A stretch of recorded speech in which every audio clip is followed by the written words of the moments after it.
સિદ્ધાંત સમજાવો. હું ખાલી સાદો પ્રશ્ન કરું કે પહેલા કર્મનો સિદ્ધાંત સમજવો પડે કે કર્મની ડેફિનેશન સમજવી પડે? પરફેક્ટ, સાચું બોલાય. શું ભણેલા તમે?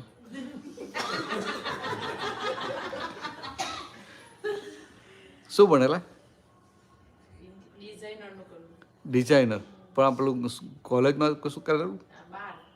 બાર પછી ડિઝાઇનર. હા, એટલે જ આટલો પરફેક્ટ જવાબ આપ્યો.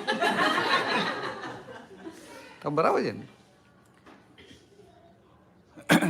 તો કે પહેલા આપણે કર્મના સિદ્ધાંતની લાંબી લાંબી વાતો કરીએ, પણ બેઝિક ડેફિનેશન કર્મની એમાં જ આપણે ગોથા ખાતા આવીએ તો પછી ઉપર મકાન થાય ખરું? નહીં થાય ને. તો પહેલાં તો મને એ કહો કે કર્મ કોને કહેવાય? તમે કર્મ કોને માનો છો? ચાલો બધા ફટાફટ બોલજો, પછી આપણો ટાઈમ આપણે જલ્દી પૂરું કરવું પડે ને બાજુ. કેટલા કે પૂરું કરવાનું છે? પૂરું 6 વાગે ને? તો 20 જ મિનિટ છે ને, એટલે જા જલ્દી બોલજો. હા, મારે પછી ઓવર ટાઈમ કરો મને બહુ ના ગમે એમ.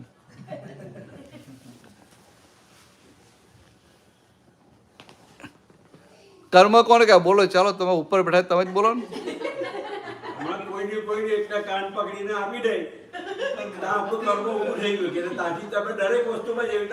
એવું ને, હું શું કહું કર્મ કોને, ખાલી ડેફિનેશન, સિમ્પલ ડેફિનેશન.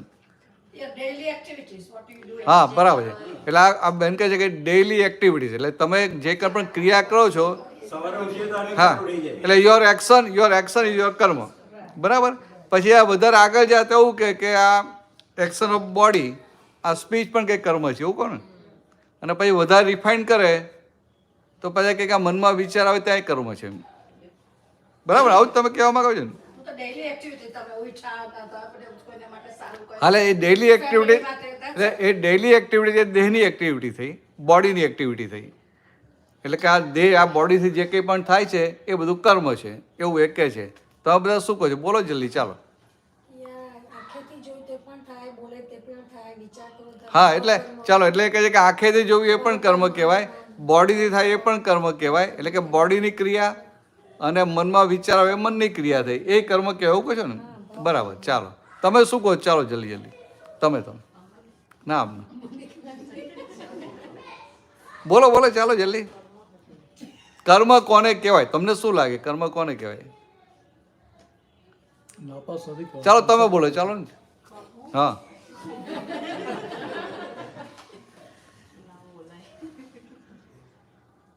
હા, પેલા બોલનારા પાછળ બેઠા છે, એમને પૂછીએ.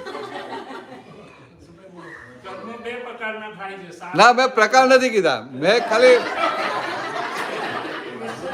તમે મને ગોળગોળ ના ફેરવો. મને સીધો જવાબ આપો કે કર્મ કોને કહેવાય? બેઠા છે.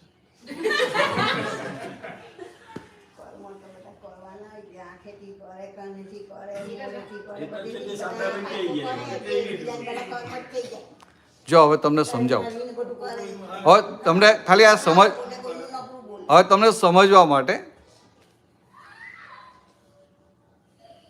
આપણે કર્મની ડેફિનેશન આપણા પ્રમાણે આપીએ તો ચાલે ખરી કે કૃષ્ણ પ્રમાણે આપવી પડે?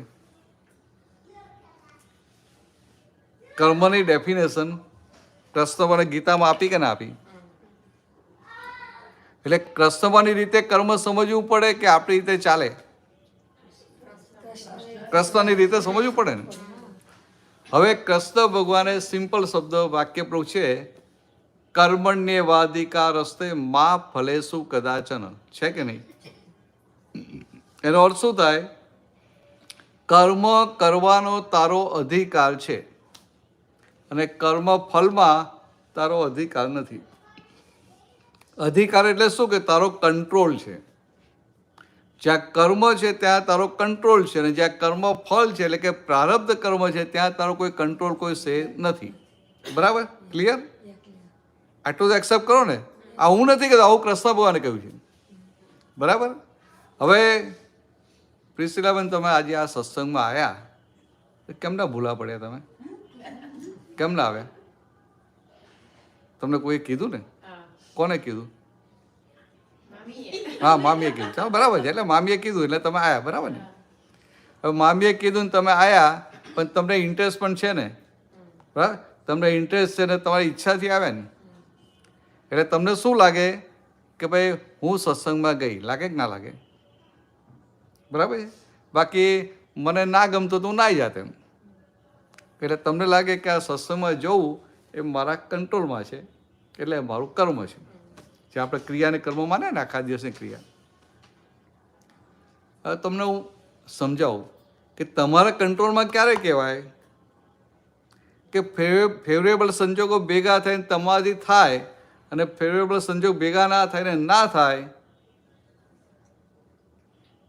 તો બંને સંજોગોમાં તમારી થાય તો એને કર્મ કહેવાય. આ તો ફેવરેબલ સંજોગ ભેગા થઈ જાય, અનુકૂળ સંજોગો ભેગા થઈ જાય અને થઈ ગયું. આ તમને મામીએ કીધું, તમે ફ્રી હતા, આ ટાઈમે તમે ફ્રી હતા, તમને ઇન્ટરેસ્ટ હતો, તમને મામી માટે હતું કે ભાઈ મામીએ કીધું એટલે મારે આવી જવાનું છે, એટલે તમે આવી ગયા, બરાબર. પણ ક્યારેક એવું એ બને કે તમારી આવવાની લાખ ઈચ્છા હોય, પણ હમણાં ખબર પડે કે ભાઈ આ ચાલો બીજી તો વાત જોવા દો, બીજા બધામાં તમે એક્સક્યુઝ કાઢશો, તમે તૈયાર થઈને બહાર નીકળો છો અને એકદમ સ્લીપ થઈ ગયા અને પડ્યા, અને એટલું બધું દુખે છે કે નથી બેસાતું કે નથી સુવાતું, તો તમારી લાખ ઈચ્છા હોય તો એ સત્સંગમાં આવી શકો ખરા? સમજાય? એટલે કે સત્સંગમાં આવવું એ તમારા હાથમાં છે? હાથમાં નથી. સમજાય? બધા સંજોગ ભેગા થાય ત્યારે અવાય. ત્યારે બીજી રીતે વાત કરું, સત્સંગમાં ના આવવું હોય એ તમારા હાથમાં છે? હા રે, જો ન દાખલ હવે તમારે સત્સંગમાં નથી આવું, ચાલો મામીએ તમને કીધું તમારે આવવું નથી, પણ પછી તમને અંદર દેખાય ખરું હું નહીં જઉં ને તો મામી નારાજ થઈ જશે, એટલે પછી અથવા તમારા કોઈ ફ્રેન્ડે કીધું, અથવા એની સાથે ફ્રેન્ડશીપ એટલી બધી છે કે તમે એને ચોખ્ખું જ કહો છો કે ભાઈ જો તને ખબર છે મને સત્સંગમાં ઇન્ટરેસ્ટ નથી, એટલે કે કંઈ પાર્ટી માટે મને કહેજો, હું આવી જઈશ, પહેલાં આવી જઈશ, પણ તો આમાં મને બોલાવીશ જ નહીં. તો ભાઈ તમારી ફ્રેન્ડ શું કહે, ના ના આજે તારે આવવાનું જ છે, એટલે તો ભાઈ તમને શું થાય, ખારું હું નહીં જાઉં તો મારી ફ્રેન્ડને ખરાબ લાગશે, એટલે ઈચ્છા ના હોય તો આવો કે ના આવો. પાછા શું થોડુંક કરે, નાટક કરે, એમ થોડા મોડા જાય, પાછળ બેસે, પછી હવે છેલ્લે કંઈ કામ બામ કરો ને સેવા તો એમાં જતા રહે એમ. પણ આવવું પડે ને, ઈચ્છા ના હોય તો આવવું પડે ને, ઈચ્છા નથી તો આવવું પડે, માટે કર્મ કહેવાય, કર્મ ફલ કહેવાય. સમજાય? એટલે આ તમે સત્સંગમાં ઈચ્છાથી આવો છો કે અનિચ્છાએ આવવું પડે છે, એ બંને શું કહેવાય? કર્મ ફલ. આ ખાલી આખી વાત સમજો. હવે તેથી ના જતા કોઈ, હવે કોઈ જતા નહીં, કારણ કે આખી વાત સમજ પડે. નહીં તો આ ઊંધું પકડી લે કે સત્સંગમાં જવું એ કર્મ ફલ છે, તો પાછું હામેની વાત તો ખબર નથી કર્મ કોને કહેવાય, એટલે અધૂરો ઘડો છલકાય પાછો. અધૂરું જ્ઞાન બહુ પ્રોબ્લેમેટિક, બહુ હાનિ કરે. પાકું આટલું સમજાયું? એટલે એનો શું થયો કે આ દેહની ક્રિયા છે, આ સત્સંગમાં એ દેહની ક્રિયા કહેવાય ને, તો કે આ દેહની ક્રિયા કેવી છે? એ કર્મ ફલ છે, બરાબર. એટલે તમે નોકરી કરો, ઘરમાં કામ કરો, કંઈ સારું કરો, ખરાબ કોઈને હેલ્પ કરો, કે કંઈ પણ કરો, એ બધું કર્મ ફળમાં ગયું, બરાબર. હવે આપણે આગળ વાત કરીએ, વાણી. બોલવું તો તમારા હાથમાં જ છે ને? તમારા હાથમાં નહીં? હા, તમારા હાથમાં. તમારે જે બોલવું એ ના બોલો. હા, પણ હમણાં કે આ બહેનોની પાર્ટી હોય, બરાબર. હવે બધા કે આપણે બધા ભલે ને એક ગામમાં આવીએ કે બધા એકબીજાનો નેચર ફાવતો થોડો હોય, ડખા થતા હોય ને, થાય ને. હા, અથવા હવે ના કહેતા, હવે ના કહેતા, હવે ના કહેતા, પણ ડખા થાય ને. હવે તમારે કંઈ આમ હોય, બહેનોની પાર્ટી હોય, કિટી પાર્ટી હોય ને જવાનું હોય, તમને ખબર છે પેલી આવવાની છે ને, જો ફાવતું નથી, પણ આજે તો એને આવે ને એને બરાબર મોઢા પર ચોપડાવી દો, એને કટ ટુ સાઇઝ કરી નાખો, એવું આપણે નક્કી કહીને જઈએ, કટ ટુ સાઇઝ કરી નાખું. પણ ત્યાં જઈને બધા બેઠા હોય ને, બીજા બધા, ત્યાં હારી બત્તી ફાટે નહીં, બોલાય જ નહીં. એવું બને કે ના બને? બને કે ના બને? નક્કી કર્યો તોય ના બોલાય. અને કોઈ વાર આપણે એવું નક્કી કર્યું કે આ જઈએ છે ને, આ વાત નીકળે તો મારે એક શબ્દ બોલવો નથી, પણ જે વાતો નીકળે ભાઈ ચાલ્યું ને, તો આપણે રહેવાને કૂદી પડાય અંદર. એટલે સમજાવું કે બોલવું તમારા હાથમાં નથી ને ના બોલવું પણ તમારા હાથમાં નથી. એટલે વાણી એ શું કહેવાય? કર્મ કહેવાય, કર્મ ફલ કહેવાય. કે તમારા માં ફલે શું કદાચ, કર્મને વાધિકા રસ્તે માં ફલે શું કદાચ, એટલે કે કર્મ કરવાનો તારો અધિકાર છે. પેલા કે બોલવાનો અધિકાર છે, પણ આ સમજ્યું ને કે બોલવાનો અધિકાર નથી ને ના બોલવાનો અધિકાર નથી, એટલે વાણી પણ આખું કર્મ ફલ કહેવાય. પછી ત્રીજું એવું મન, કે મનમાં વિચારો આવે, મનમાં વિચારો આવતા હોય એને બંધ કરાય? આ કોઈએ અપમાન કર્યું હોય અને પછી રાતે અંદર મનમાં ચાલ્યા કરતું હોય, લાખ પ્રયત્નો કે ને સુવાના, પણ મન બંધ જ ના થાય, હુવા જ ના દે. તો કે આ મનના વિચારો બંધ કરવા એ આપણા હાથમાં નથી, ને તમારે કે હારા હારા વિચાર કરવા ને તોય થાય. એટલે મનના જે વિચારો છે ને એ પણ આપણા કંટ્રોલમાં નથી. એટલે એનો શું, મન એ પ્રારબ્ધ કર્મ થયું. તો ખરેખર મન એ શું છે, પાછલા જન્મનું આપણે લઈને આવેલા છીએ, અને એ લઈને આવેલું મન અત્યારે ખાલી થાય છે, એક્ઝોસ્ટ થાય છે. એટલે એક પછી એક એમાં વિચાર ફૂટ્યા કરે. એટલે મનને કહે કે બંડલ ઓફ થોટ્સ, એટલે એક પછી એક વિચાર, એ વિચાર આમ જ નથી ફૂટતા પાછા, પણ અહીં આવ્યા હોય ને, અહીં તો બેઠા હોય તો જુદી જાતના વિચાર આવે. પછી હમણાં જમવાનો ટાઈમ થઈને ઊભા થાય તો જુદા વિચાર ના આવે, બદલાઈ જાય ને. જમી લીધા ભાઈ જમવાના વિચાર આવે ક્યારે? જમી લીધા ભાઈ જમવાના ના આવે, સમજાય? એટલે કે એને ક્ષેત્ર, પ્લેસ, ટાઈમિંગ, દ્રવ્ય બધું ભેગું થાય ને એ પ્રમાણે વિચારો ફૂટે. અંદર હોય ખરા, પછી બહાર ભેગું થાય એ પ્રમાણે ફૂટે. એટલે મન પણ કર્મ ફલ છે, સમજાય? એટલે અત્યાર સુધી તમે જે માનતા હતા કે આ દેહની ક્રિયા, વાણીની ક્રિયા, કે આ મનની ક્રિયા એ બધું કર્મ છે, પણ ખરેખર એ આ બધું કર્મ ફળ છે, સમજાય? એટલે તમે જે માનતા હતા આખું કોરું શાકમાં ગયું કે ના ગયું, સમજાય? આવું સાંભળ્યું છે, આખું કોરું શાકમાં ગયું? એવું ગુજરાતીમાં એવું કે આખું કોરું શાકમાં ગયું. એટલે મોટું પમ્પકિન હોય ને, આખું શાકમાં નાખી દઉં, નથી ખબર નહીં એવું? પહેલાંના વખતમાં લગ્ન થતા ને તો પેલું ઘરે જ પેલો રસોઈને બોલાવે ને પછી શું રીંગણ બટાકાનું શાક મોટે ભાગે હોય. એમ પહેલાંના વખતમાં 40-50 વર્ષ પહેલાં પછી લાડુ હોય કે બુંદી હોય એવું બધું હોય. એમ સ્ટાન્ડર્ડ જ હોય. અત્યારે જે બધી વેરાયટીઝ ના હોય. તો જેને ત્યાં લગ્ન હોય ને એના નજીકના સગા હોય ને પછી ત્યાં જાય તો શાક સમારવા માટે. હવે તો દુબરા કાપી આવે, પણ એ વખતે બધા આવતા ને તો બટાકા હોય ને તો એકના 4 કટકા કરે, અને નાનું હોય તો એકના 2 કટકા કરે, નાની બટાકી તો આખી જવા દે, ફેંકે ને બટાકી આખી જ જવા દે. પણ એટલે કે નાની બટાકીઓ તો આખી જવા દે, પણ પેલું પમ્પકિન હોય તો આખું શાકમાં નાખે. ખ્યાલ આવે? તો કે આ શું થાય છે, આ કર્મ ફળને કર્મ કહીએ એટલે કેટલી મોટી ભૂલ, તો કે આખું કોરું શાકમાં નાખ્યું હોય એવી મોટી ભૂલ થઈ. પણ કોને સમજાય? અને આ તો તમારા માટે બહાર પાછી વાત ના કરતા ને, તમને મારશે. હવે આ અડધી વાત થઈ કે આ બધું કર્મ ફળ છે. હવે સામેની વાત, તો પછી કર્મ કોને કહેવાય સમજવું પડે. જો આ બધું કર્મ ફળ છે કે દેહની ક્રિયા, વાણીની ક્રિયા, હા પાછળ સમજાયું ને. એક તો તમારી ઉપર તમારું લાઈટ નહીં, તમારા મોઢા દેખાતા નથી. મને ખબર ના પડે કે તમને સમજાય કે નહીં સમજાય.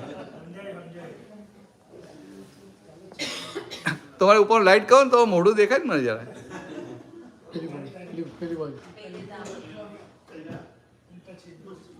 હા વાહ, એની બંધ થઈ ગઈ, પણ જો એક બંધ કરી દીધો.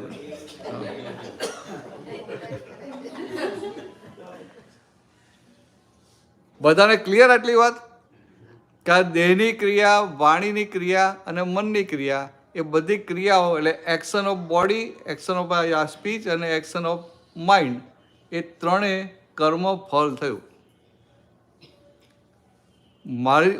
મારી વાત નથી આ, એઝ પર લોર્ડ કૃષ્ણ, કૃષ્ણભગવાનની દ્રષ્ટિએ આ ત્રણેય કર્મ ફળ થયું. બરાબર? એટલે અત્યાર સુધી આપણે જે આને કર્મ માનતા હતા કે આને સારું કર્યું ને ખરાબ કર્યું, જે કર્મ માનતા હતા એટલે આખું કોરું શાકમાં ગયું. હવે કર્મ કોને કહેવાય એ સમજીએ.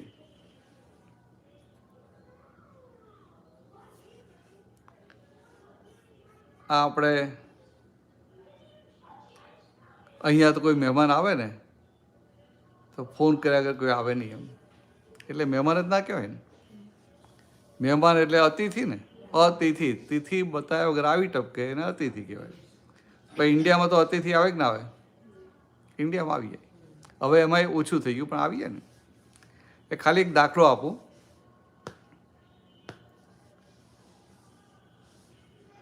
કે અહીંયા આપણે આ ભેગા થયા ને આટલો પરિચય થયો, અને માનો કે તમે કોઈ આમ રહેતા હોય ઇન્ડિયામાં, બોમ્બેમાં રહેતા હો, બોમ્બેમાં ફ્લેટ હોય, અને તમે પછી જવાના હો, પછી મને ભાઈ તમે ક્યારે આવવાના છો? તો હું કહું કે હું ઓગસ્ટમાં બોમ્બે આવવાનો છું. તો તમે કહો એમ ઓગસ્ટમાં? કે ઓગસ્ટમાં હું પણ ત્યાં જ છું, તમે આવજો મારે ત્યાં. એટલે આવું કીધું હોય. આવી ગયા તમારા હસબન્ડ? આવી ગયા નથી? તો કર મોડા આવવાના છે. પણ ક્યારે આવશે? પતી ગયા પછી? મમ્મમ મમ્મમના ટાઈમે તો આવી જશે ને. આપણે ભૂલતે તો મમ્મમના ટાઈમ સાચી લેવાનો. હવે દાખલો કે તમે તમારા હસબન્ડે આ બધો સત્સંગ સાંભળ્યો અને મને આમંત્રણ આપે કે આવજો ઘરે, ને કે ઓગસ્ટમાં તમે ત્યાં જ છીએ. એટલે હું બીજું સારું તો હા પડું, હા ચલો આવીશ. પછી ઓગસ્ટમાં હું બોમ્બે આવ્યો, મારે બીજા દિવસે પાછું નીકળવાનું છે. તો હું વિચાર્યું ચાલો કે આમ જે અમને ત્યાં જઈ આવીશું. પણ મારે ત્યાંથી બોમ્બે આવવાનું છે, તો મને થયું કે હજી જ્યાં નજીક ગયા પછી ફોન કરીશું. પછી એમાં રસ્તામાં બધો ટ્રાફિક જામ ને એવું બધું થઈ ગયું, અને એમાં મારી બેટરી ડિસ્ચાર્જ થઈ ગઈ. એટલે તમને ફોન કઈ રીતે કરવો એ પ્રોબ્લેમ હતો કે નંબર કાઢવો કેવી રીતે. એટલે ફોન બંધ થયો નહીં, અને પછી આવતા આવતા 11 વાગી ગયા. પણ તમારું જે ફ્લેટમાં હતું ને એ જ ફ્લેટમાં બીજા એક મારા ઓળખાણવાળા રહેતા હતા, એટલે મને ખબર હતી જગ્યા. એટલે પછી હું વિચાર્યું શું કરવું, હા પિસલાબેનને ત્યાં જવું કે ના જવું. તો હસબન્ડનું નામ શું છે? કમલેશ. એટલે કમલેશભાઈ મને પ્રેમથી આમંત્રણ આપ્યો, માની લો ને દાખલો સમજવા માટે. મને પ્રેમથી આમંત્રણ આપ્યું તો મને થાય કે શું કરવું, કમલેશભાઈ ત્યાં જવું કે ના જવું. પછી થાય કે જો આજે નહીં જવું તો પછી તો જવાશે જ નહીં, પછી ક્યારે વર્ષ પછી નંબર લાગે. તો હું વિચારું આટલા સારા માણસ આટલે હાઈ રીતે સત્સંગ કર્યો છે, તો ચાલો ને પહોંચી જ જઈએ, એમને આનંદ થશે. એટલે હું તો રાતના 11 વાગે આવું. હવે તમે સૂઈ ગયા હો, તમે થાક્યા પાક્યા કે તમે તબિયત સાઈને સૂઈ ગયા હો, અને એ બેઠા હોય બહાર, પછી ટીવી જોતા બેઠા હોય, તો હું બેલ વગાડું એટલે જુએ તો ખરા. તો મને જુએ એટલે શું થાય? રાતના 11 વાગે મને જુએ તો સમજાય. પણ છતાંય બારણું ખોલે કે ના ખોલે, અને મને ના કે ભાઈ આવો પધારો કહે ને, વેલકમ તો કરે ને. મારી જો પાછું હું તો એકલો હોઉં નહીં, પાછા બીજા 3-4 જણ હોય, બધાને બોલાવે ને. હવે એમને થાય કે 11 વાગ્યા, હવે આવી ગયા, હા ચાલો સર, હા લાંબુ જીવાના છે. આપણે આગળ જ બેહાડો, અહીંયા આગળ જ બેહાડો. કમલેશભાઈ આગળ જ આવી જાઓ. ફાવશે? નીચે બેસો, ફાવશે ને? આવી જાઓ, તમારી જ વાત કરીએ છીએ. આવી જાઓ.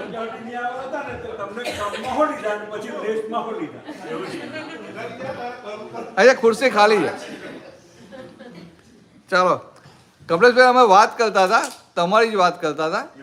હા, અમે કર્મ અને કર્મફળની વાત કરતા હતા. એટલે એમાં પછી દાખલો આપતો હતો કે આ તમે તો મોડા આવ્યા, પણ તમે વહેલા આવ્યા ને બધો સત્સંગ સાંભળ્યો હોય ને તમને થાય, તમને આનંદ થાય, તમે કોને ભાઈ તમે આવો ઇન્ડિયા તો આવજો ઘરે. તમારો બોમ્બેમાં ફ્લેટ હોય, 2 બેડરૂમનો ફ્લેટ હોય, તમે બોમ્બે ઓગસ્ટમાં ગયા, હું ઓગસ્ટમાં ત્યાં આવવાનો છું. તમે એડ્રેસ, ટેલિફોન નંબર બધું આપ્યું છે. પછી હું વિચારું કે જ્યાં નજીક જઈએ પછી ફોન કરીએ. એમાં રસ્તા પર ટ્રાફિક જામ ને બધું હોય ને એમાં મોડું થઈ જાય ને મારી બેટરી ઉતરી ગઈ મોબાઈલને. તમને ફોન કઈ રીતે કરું, ફોન કેમ કઈ નહીં કરું. એટલે પછી હું શું કરું કે કંઈ નહીં, ચાલો તમે જે એડ્રેસ આપ્યું ત્યાં બીજા મારા પરિચિત રહેતા હોય, એટલે જગ્યા તો જોયેલી, હું સીધો આવી જાઉં. આવીને 11 વાગે બેલ વગાડું, તમે મને જુઓ તો તમને શું થાય?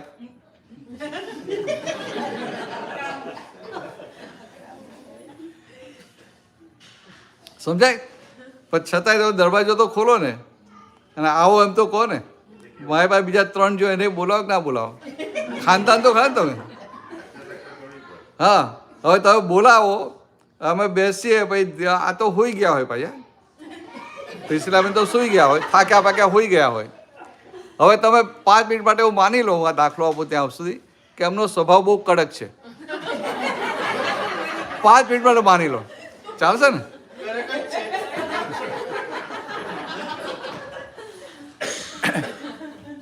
હવે તમને થાય કે આનો સ્વભાવ તો કડક છે, આને જ અંદર ઉઠાડવા છે કે જાતે જ પાણી આપી દેવા દો, તમે જાતે જ પાણી આપી દો. પછી ધીરેથી આમ જ્યાં ગભરાતા પૂછાય ખરા કે ચા પીશો એમ. એટલે હું વિચારું કે રાતના 11 વાગે અત્યારે ક્યાં ચા પીવી. એટલે હું કહું ના મારે ચા નથી, હમણાં ચા નથી પીવી. એટલે અમને એવી ઠંડક થઈ, હાશ બચી ગયા. સમજાય કે હાશ બચી ગયા. પછી હું ધીરેને મને થાય કે આટલો આપણે સત્સંગ કર્યો, આટલા ક્લોઝ આવી ગયા છે, તો હું ધીરેને કહું કે અમારું તો જમવાનું બાકી છે, આ રસ્તામાં ટ્રાફિક જામ છો ને અમે બહાર અમે જમતા નથી બહારનું. એટલે આ પિછલા મને ઉઠાડો ને કંઈક આમ સરસ આમ સિમ્પલ કાંઈ રોટલી શાક કે કઢી ભાત એવું ખીચડી કઢી કંઈક બનાવી દો એમ. તો શું થાય તમને? આનો સ્વભાવ તો કડક હોય એકદમ. અમને ઉઠાડવા જાવ તો એ તો ઉપરથી ગુસ્સો કરે એવા હોય, પણ હારું ધર્મ સંકટ આવી જાય ને. એટલે અમે બહાર જતા તો હોટલમાં લઈ જાઓ, પણ આ તો આવું કશું થાય નહીં. એટલે જઈને ન છૂટકે અમને ઉઠાડવા પડે. તો ઉઠાડો એની સાથે શું થાય પહેલા? હા શું બોલો પડે? શું બોલો? હા શું બોલો શું તમે પણ? હા હા હું છે શું છે ને હું છે અત્યારે. એટલે પછી કમલેશભાઈ કે ભાઈ પેલા ભરતાનજી આયા છે ને કે હજી કે તમે તું આવ બહાર એમ. તો તમને તો એવા થાકેલા કંટાળેલા હો ને, તમે કે ના હું તો એટલી થાકે હું બહાર નથી આવવાની, તમે જે કરવું એ કરો એમ. એટલે પછી પેલા અમે છૂટકો નહીં, એટલે કે ભાઈ આયા તો છે પણ એના માટે રસોઈ બનાવવાની છે. એટલે તમારી તો ભાઈ કમાન બરાબર છટકે. તમે જેને તેને આમંત્રણ આપો છો, બોલાવી લાવો છો, તમારે જ્યાં લઈ જાઓ ત્યાં લઈ જાઓ, હું તો બહાર નથી આવવાની કે. હા એટલે આ સમજે સારું હવે કરવું શું, પણ એવા ધર્મ સંકટમાં આવી જાય તો એ કંઈ કાચી માયા છે? એ કાચી માયા ના હોય. એટલે એમને ખબર પડે કે આ દુખતી નસ કઈ રીતે દબાવી. એટલે ધીરે તમને શું કે હું તો કે મારા ફ્રેન્ડને ત્યાં જમવા લઈ જઈશ, પણ પછી આ લોકો ફરી આ કયું ગામ છે? હા હા એટલે મને રોનક કહેતા જે રોનક. એટલે ભાઈ તમે શું કહો? એટલે એ શું કે તમને કે ફરી આ રોનક આવશે ને તો પછી બધાને એવું કહેશે કે ભાઈ અમને ત્યાં ગયેલા ને તો ભારે ના ને અમને જમાડ્યા નહીં, તો તારું ખરાબ દેખાશે, મારું ખરાબ નહીં દેખાય. એટલે પછી કેવો કરંટ લાગે કે ના લાગે? થાકી ગયેલા હોય તો ફટ લઈને ઊભા થઈ જાય, પાછા બહાર આવીને બહુ પ્રેમથી કે ને જય સચ્ચાન એમ પ્રેમથી વાત કરે.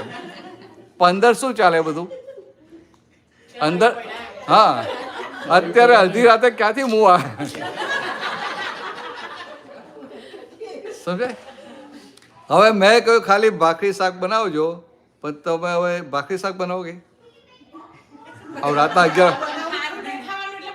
હા એક્ઝેક્ટલી. એટલે આ પ્રિસિલાબેનનું સારું દેખાય એના માટે તાકાત ના હોય ને, થાકેલા હોય તોય બધું બનાવે. અને ભલે કહ્યું એમ કે ભાખરી શાક જ બનાવજો, તોય બીજી 2-3 આઈટમ બનાવી નાખે. પાછું અથાણું ને પાપડ તો કાઢી જ નાખે, અને ઘરે પેલા મગજ તો પડ્યા જ હોય એટલે એ મૂકી દેવાય. પણ એવી 5-7-8 આઈટમ બનાવી દે કે મારું ખરાબ ના દેખાય. સમજાય? પછી જમવા બેઠા હોય ત્યારે આગ્રહ કેવી રીતે કરો? બરાબર આગ્રહ ના કહેવાય, બરાબર જમી લો કે હવે સુવાનું જ છે ને કે બરાબર ખાવ. પણ અંદર તો કેટલું ઘમસાણ ચાલતું હોય, અંદર આખું યુદ્ધ ચાલતું હોય કે સારું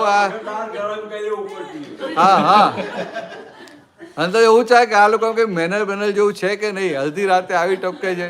અને આવી ગયા તો ભાઈ કહેવાની ક્યાં જોયું કે અમે નથી ખાધું એમ, ઉપવાસ કરી લેવો તો બધું ચાલે કે ના ચાલે?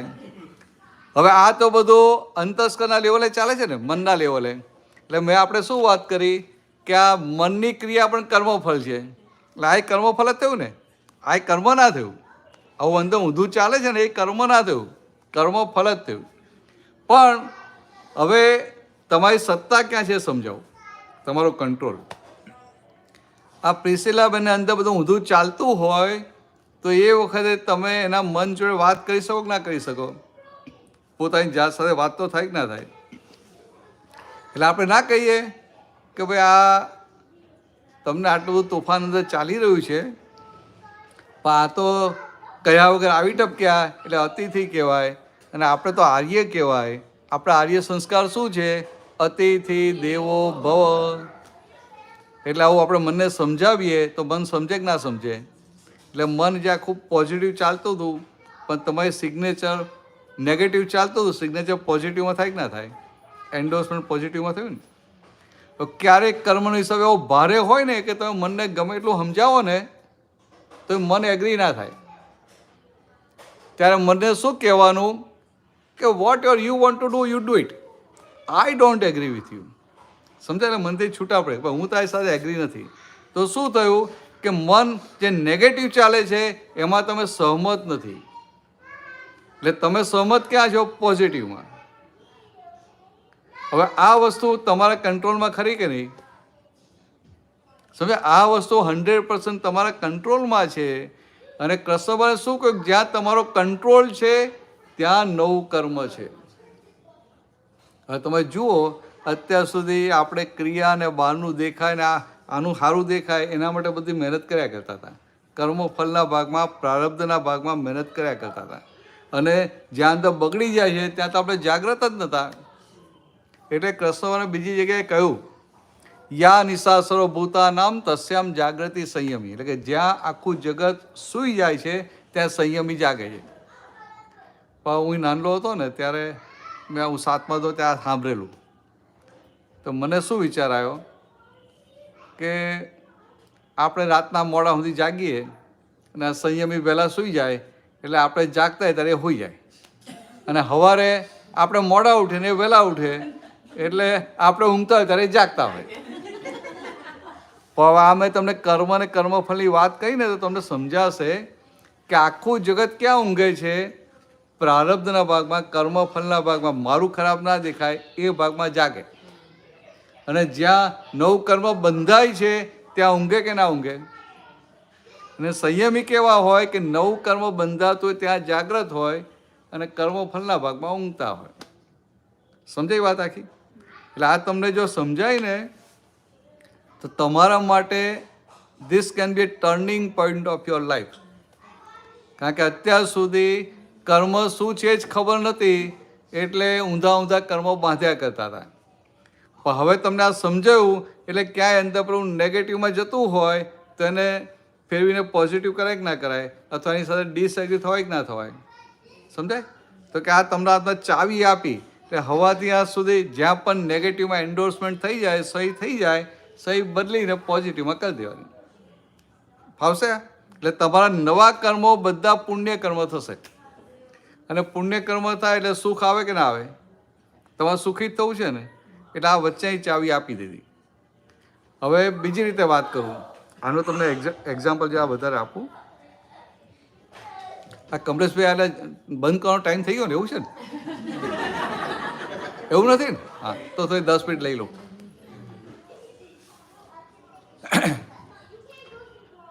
આ તમને આ કર્મની વાત ક્લિયર થાય ને એટલા માટે. આ કર્મનો સિદ્ધાંત એટલો કોમ્પ્લિકેટેડ છે, તમને તો એકદમ સિમ્પલ કરી આપું તમને.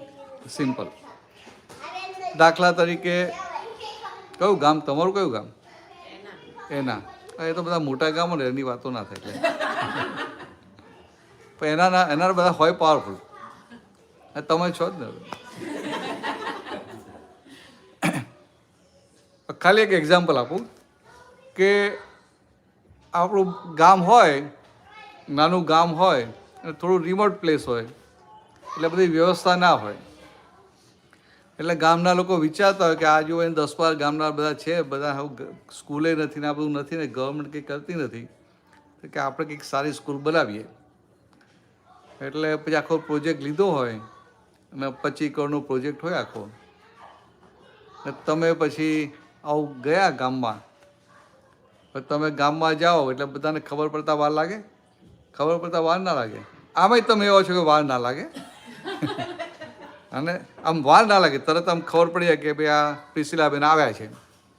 તે પેલો સ્કૂલનો પ્રોજેક્ટ લઈને બેઠા હોય ને એટલે પેલા બધા ટ્રસ્ટીઓ આવી જાય કે ના આવી જાય કે ભાઈ પ્રિસિલાબેન તમે આપણા ગામના છો, તમને ખબર છે કે આ છોકરાઓને કેટલી તકલીફ પડે છે એમાં આ ચોમાસામાં ને બધામાં, એટલે કે આપણે આ ગામમાં સ્કૂલ બનાવવા માગીએ છીએ. તમે તો કે આટલા બધા વર્ષથી અમેરિકા છો એટલે તમે બહુ કમાયા હો. એ લોકોને એવું થાય કે બહુ કમાયા છે, એટલે કે આ 25 કરોડનો પ્રોજેક્ટ છે એટલે 1 કરોડ અમે તમારા તરફથી લખી દઈએ છીએ. એટલે શું થાય પછી હાલત? આપણે ઉલ્લાસ થાય ને કે હવે સારા કામમાં આટલા પૈસા પણ થાય કે ના થાય? થાય ને? તમને થાય નહીં? હા, સારું છે. હવે હું તમને ખાલી દાખલો આપું કે માનો કે તમારો સ્વભાવ એવો છે કે સારા કામમાં તમે પૈસા વાપરી શકતા નથી. અત્યારે ખાલી માની લો. પેલું કાઢી નાખો, આપણે તેજ સ્વભાવ છે, કાઢી નાખજો. બહુ સારા છે. હવે કોઈનો નેચર એવો હોય, એટલે તમારો નેચર એવો છે કે તમે સારા કામમાં પૈસો જલ્દી છૂટે નહીં હાથમાંથી. હવે પેલા લોકો આવ્યા હોય એટલે મારી ઠોકીને તમારી પાછળ પડે ને ભાઈ તમે કહો કે ભાઈ હમણાં તો ધંધો ચાલતો નથી, આ કોરોના પછી તો આજુ પેલું બધું ભરવાનું છે, આમ છે તેમ છે, તો એ પેલા ગાંઠે નહીં, તે છેલ્લે 21 લાખ રૂપિયા લઈને જાય. બરાબર? હવે મારે જેને ખબર પડે કે આ પિછલાબેને 21 લાખ આપ્યા, સારું આજ સુધી ક્યાંય આપ્યા એટલે મને આનંદ થાય. એટલે તમે મળો એટલે હું તમને શું કહું કે પિછલાબેન તમે બહુ સારું કામ કર્યું, આવા સારા કામમાં 21 લાખ રૂપિયા આપ્યા, બહુ સરસ કામ કર્યું. તો તમે મને શું કહો, અરે ભરતાનજી વાત જ ના કરશો ને કે હું તો 1 રૂપિયો આપવાની નથી, પણ આ પાછળ પડીને લઈ ગયા. સમજાય? હવે તમે જુઓ એમનું કર્મફળ શું છે. 25 લાખ આપ્યા કે 21 લાખ આપ્યા એક કર્મફળ, પણ 9 અંદર સિગ્નેચર શું છે, હું તો આપે એવી નથી એમ. એટલે 21 લાખ આપવા છતાંય 9 પાપ કર્મ બાંધે. હવે બીજો દાખલો આપું કે હું તમને આવું કહું, તમે મને શું કહો કે ભરતાની તમને ખબર જ છે મારો સ્વભાવ કેવો છે, પણ સારું થયું કે આ લોકો આટલો બધો આગ્રહ કરીને મારી પાસે લઈ ગયા, તો મારા હાથે જિંદગીમાં એક સારું કામ તો થઈ ગયું. તો શું થયું, તમારું કર્મ ભલે પોઝિટિવ છે ને 9 કર્મ પોઝિટિવ છે. ત્રીજો દાખલો આપું કે ત્યાં ફંક્શન થાય ને કે આ પિછલા 21 લાખ આપ્યા છે, બધા તાલીઓ પાડે ને, એમાં તમારી સ્કૂલના એક કોઈ તો ફ્રેન્ડ ભણતી હોય સાથે, એ ત્યાં હોય, કોઈ ત્યાં ગામમાં જ જતી હોય ને, એને તો પેલો 2 ટન ખાવાના ફાંફા હોય, એટલે એની પાસે પેલા લોકો માગવા જાય ને, ટ્રસ્ટીઓ જાય માગવા, એ તો સમજે કે આ માગવા જશો તો મળશે તો ઉપર કે આપીને આવવું પડશે. પણ એને ખબર પડે કે આ મારી ફ્રેન્ડે આવા 21 લાખ રૂપિયા આપ્યા, તો એને અંદર શું ભાવ થાય, સારું મારી પાસે પૈસા નથી, મારી પાસે પૈસા હોય તો હું પણ આવા સારા કામમાં આપત. તો એનું કર્મફળ નેગેટિવ છે, પણ 9 કર્મ કેવું બાંધે, જ્યાં 21 લાખનું ડોનેશન આપ્યું હોય એવું. ખ્યાલ?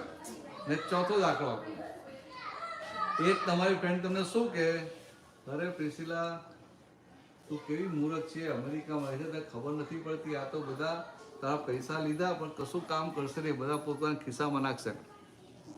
તો કે આ શું થયું, તો કે એનું કર્મફળ તો નેગેટિવ છે, પણ 9 કર્મ નેગેટિવ બાંધે. સમજાયું? એટલે આ તમને આ જો આટલી વાત સમજાય ને કર્મ ક્યાં બંધાય છે, તો આથી જાગ્રત થઈ જજો. જ્યાં જ્યાં નેગેટિવ કર્મ બંધાય ત્યાં તેને ફેરવીને પોઝિટિવ કરી નાખજો. આવશે આટલું? આટલું કરજો, આટલું હોમવર્ક આપું. અને આ ફર્સ્ટ સ્ટેપ, ઇન્ટરમીડિયેટ. આમ તો ખરેખર તો કર્મ ના બંધાય એવા થઈ જવાનું છે, પણ હવે એ તમને સંજોગ નથી, એટલે શું કહું કે આ વચ્ચે હું આપી દઉં. અને અમને પેલો પ્રશ્ન કર્યો ને એટલે આટલું તમને સમજાય ને આટલું કરી લો ને, તો તમારા જીવનનો એક ટર્નિંગ પોઈન્ટ આવી જાય. એટલે આટલું રાખજો. ચાલો હવે આગળ પૂછો.